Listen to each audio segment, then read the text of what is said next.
Good day, my name is Angela Pacheco and today I'm going to discuss about system and user security.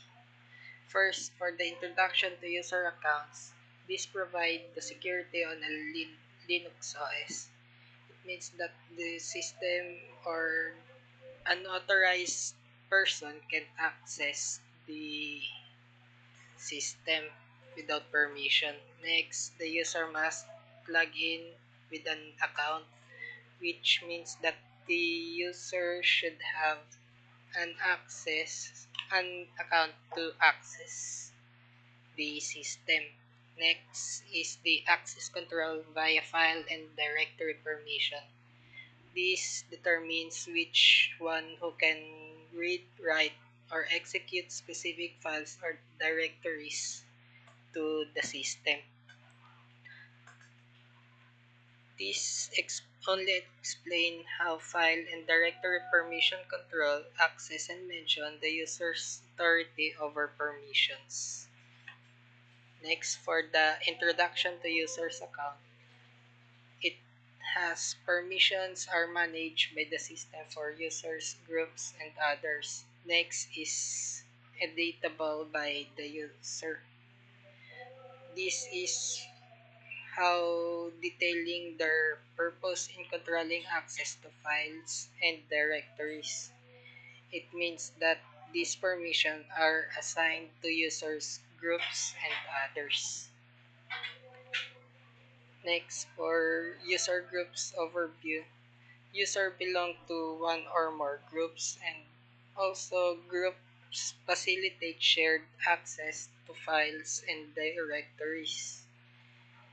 It describes that the concept of groups in Linux used to manage shared access to files and directories among multiple users, highlighting the efficiency and security they provide. It means that groups make it easier to provide shared access to files and directories for multiple users. Next, for user and group database files, store information in the user and group accounts. Next is to help manage and understand system securities. This means that files are essential for understanding user permissions and managing access to the system. These database files that store user and group account, for example, information, for example, with password and the group. Next, for the commands for managing accounts, we have different types of commands that we use to manage the system. First is view user and group account information. This displays details about system users and their group membership. Next, switch between accounts with proper authority, which is authorize users to switch account or execute commands with elevated privileges. Next is troubleshoot system problems. Help identify permission or access issues by providing detailed user and group information.